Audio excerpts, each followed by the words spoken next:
बहुत बहुत नमस्कार है जी सभी को। तो आज हम क्वेश्चन नंबर 12 करेंगे एक्सरसाइज 5.2 का। क्वेश्चन नंबर 12 है two APs have the same common difference. तो बेटा दो एपी सीरीज दे रखी है, उनका जो कॉमन डिफरेंस है वो भी सेम है। अगर एक एपी सीरीज का कॉमन डिफरेंस मान लीजिए कि 2 आता है, तो सेकंड वाली सीरीज जो है उसका भी जो है कॉमन डिफरेंस 2 ही आएगा। ठीक है, तो difference between their 100th term is 100। तो जो डिफरेंस है 100th टर्म का वो 100 है। तो what is the difference between their 1000th term. तो 1000 जो टर्म है, ठीक है, तो उनके बीच क्या डिफरेंस होगा। नंबर 12। तो दो सीरीज दे रखी हैं, जहाँ पर टू सीरीज है। तो मान लेते हैं कि सबसे पहली जो सीरीज है वो A1 है। ठीक है जी, A1 A2 A3 up to so on इसी तरीके से चलती जाएगी। और दूसरी जो सीरीज है मान लेते हैं कि वो B1 है, B2 B3 इसी तरीके से जो है सीरीज चलती जाएगी। ठीक है जी, ओके। तो जो सबसे पहले फर्स्ट टर्म होगी दोनों सीरीज की, तो let first term of first AP series is, first term क्या आ जाएगी इस वाले के लिए, तो A1 ही रहेगी। ठीक है जी, इसी तरीके से सेकंड टर्म आ जाएगी सेकंड सीरीज के लिए, वो क्या आ जाएगा B1। ठीक है, सेकंड सीरीज के लिए जो फर्स्ट टर्म आएगी वो B1 आ जाएगी, और फर्स्ट सीरीज के लिए जो फर्स्ट टर्म होगी वो A1 आ जाएगी। क्वेश्चन में कॉमन डिफरेंस दोनों में सेम दे रखा है, इसलिए हम कॉमन डिफरेंस दोनों में D ही रखेंगे। कॉमन डिफरेंस जो है, common difference of both series are same. दोनों सीरीज का जो कॉमन डिफरेंस है वो सेम है, क्वेश्चन में दे रखा है।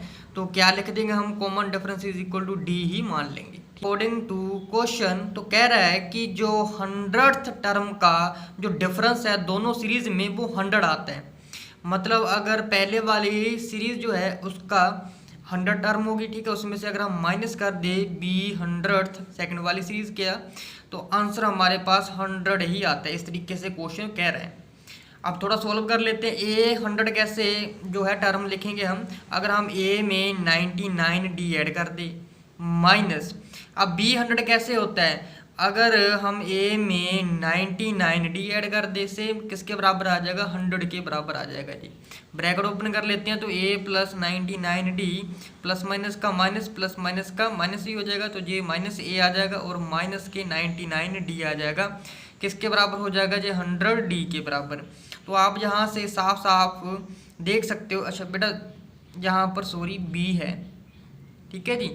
तो बेटा यहाँ पर क्या आ जाएगा हमारे पास A, तो देखो प्लस के 99D है जी, माइनस के 99D है, ये तो कटी गए। तो बचा क्या हमारे पास A माइनस B किसके बराबर आ जाएगा, 100 के बराबर आ जाएगा।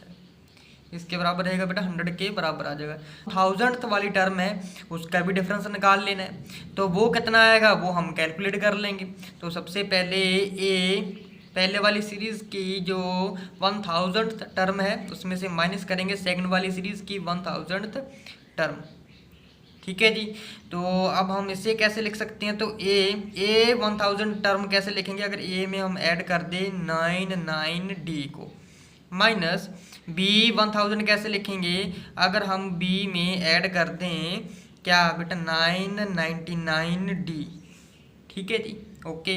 अब ब्रैकेट ओपन कर लेते हैं, A प्लस 99D, तो प्लस माइनस का माइनस B प्लस माइनस का माइनस 990D, तो ये तो कट ही गए।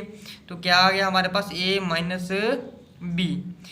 अगर हम बेटा इन दोनों सीरीज को कंपेयर करें, तो इन दोनों सीरीज को कंपेयर करने के बाद हमारे पास ये भी 100 है, तो ये भी किसके बराबर होगा भाई, 100 के बराबर ही होगा। तो ये आंसर आ गया हमारे पास। Question number 13, how many 3 digit numbers are divisible by 7। तो कितने 3 डिजिट नंबर जो है 7 से डिविजिबल हैं, कितने 3 डिजिट बोले हैं। तो 3 डिजिट पूछा है, तो सबसे पहले 3 डिजिट अगर नंबर शुरू होते हैं वो हमारे बेटा शुरू होते हैं 100 से, कहाँ तक जाते हैं 999 तक जाते हैं। ठीक है, यहाँ से लेकर यहाँ तक 3 डिजिट जो है यहाँ पर बनते हैं 100 से शुरू होके 999 तक जो है 3 डिजिट नंबर बनते हैं। अब इसमें से हमें 7 से जो डिवाइड होते हैं वो सारे के सारे नंबर लिखने हैं, ठीक है जी। तो सबसे पहले अगर हम 7 से 2-3 टर्म में सबसे पहले लिखेंगे, सीरीज बनाने की कोशिश करेंगे, ठीक है जी। तो सबसे पहले जो है 7 को अगर हम 100 से डिवाइड करेंगे तो वो नहीं हो पाएगा। 101 को डिवाइड करेंगे 7 से तो वो भी नहीं हो पाएगा। तो 103 से करेंगे वो भी नहीं हो पाएगा। 104 से हम डिवाइड करेंगे वो भी नहीं हो पाएगा। अगर 105 को करेंगे, 105 को अगर 7 से डिवाइड करेंगे, 7 1 का 7, ठीक है, तो कितना आ जाएगा 3 5, तो 7 5 का 35। तो अगर ध्यान से देखोगे तो बेटा ये 105 जो है वो डिवाइड हो जाता है 7 से। इट मीन्स जो पहला नंबर बनेगा हमारा इसमें जो 7 से डिवाइड होता है उसमें जो सीरीज बनेगी उसका सबसे पहला नंबर 105 आ जाएगा, ठीक है जी। अब इसके बाद सेकंड नंबर क्या होगा, सीधे क्या करेंगे 7 इसमें ऐड कर दो तो 1 1 12 आ जाएगा। अब इसमें भी 7 ऐड कर दो, वो 1 1 कितना आ जाएगा बेटा हमारे पास, कितना 1 1 19, ठीक है जी। Up to so on last term हमारे पास कितनी आ जाएगी, देखो लास्ट टर्म होती है 3 डिजिट की 999, बट लेकिन 999 अगर हम देखेंगे तो 7 से डिवाइड नहीं होता। 998 देखेंगे वो भी 7 से डिवाइड नहीं होता। 997 देखेंगे वो होता ही नहीं है। 990 अगर हम 6 देखें वो भी नहीं होता। अगर हम 995 देखें वो भी नहीं होता। 990 अगर मैं 994 को 7 से डिवाइड करूं तो 7 1 का 7 2 9, 7 4 का 28 1, ये 14 आ गया, 7 2 का 14। तो बेटा 994 जो है वो 7 से डिवाइड हो जाता है। इट मीन्स जो लास्ट टर्म आएगी हमारे पास जो 7 से डिवाइड हो जाएगी उसमें सीरीज का लास्ट नंबर 994 होगा, 994। तो ये सीरीज एक तरीके से हमारे पास रेडी होगी यहाँ से। अब हम इजीली जो है कितने नंबर डिवाइड होते हैं 7 से, इनकी वैल्यू हम निकाल लेंगे। तो सबसे पहले ए की वैल्यू कितनी आ जाएगी 105। अब डी कॉमन डिफरेंस तो आप तो सीधा पता ही है कि बेटा 7 7 ऐड करके लिखा हमने यहाँ पर, है ना। तो यहाँ से 7 कॉमन डिफरेंस आ जाएगा, ठीक है जी। और लास्ट टर्म हमारे पास 994 है तो ए एन की वैल्यू 994 आ जाएगी, ठीक है जी। अब फटाफट जरा ए एन का फॉर्मूला लिख लेंगे, A plus N minus 1 into D. A N की वैल्यू लास्ट टर्म है वो हमें पता 994, ए की वैल्यू 105 आ जाएगी, एन की वैल्यू जो हमें निकालनी है नंबर ऑफ टर्म्स, डी की वैल्यू निकाल लिया 7 आ जाएगा। 105 साइड जाके माइनस हो जाएगा, 994 माइनस 105 इज इक्वल टू आ जाएगा n माइनस 1 मल्टीप्लाई है 7। तो 994 को 105 से अगर हम माइनस करेंगे तो आंसर आता है 889, किसके बराबर आ जाएगा n माइनस 1 इंटू 7। तो बेटा 7 इधर मल्टीप्लाई साइड जाके या डिवाइड में चला जाएगा तो 889 को डिवाइड कर देंगे हम 7 से, किसके बराबर आ जाएगा n माइनस 1 से।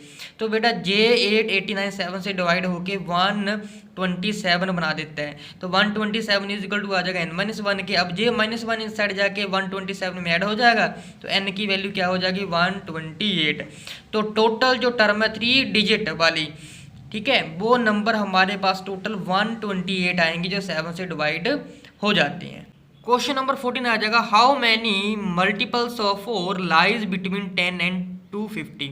तो कितने मल्टीपल जो है 4 के 10 और 250 के बीच लाइज करते हैं। मल्टीपल यानी कि ऐसे नंबर जो 4 से डिवाइड हो जाएंगे, ठीक है। तो वो कितने नंबर हैं टोटल वो फाइंड आउट करने, यानी कि इसमें हमें n की वैल्यू फाइंड आउट करनी है। Numbers the numbers from 10 to कहाँ तक 250 तक which are multiple of 4 is, कौन कौन से हो जाएंगे। देखो 4 का टेबल लिखना है, कहाँ से लिखना है बेटा 10 से ऊपर ऊपर तक। 4 1 का 4 होता है, 4 2 का 8 नंबर आएगा नहीं क्योंकि हमें 10 और 250 के बीच बोल रहे हैं।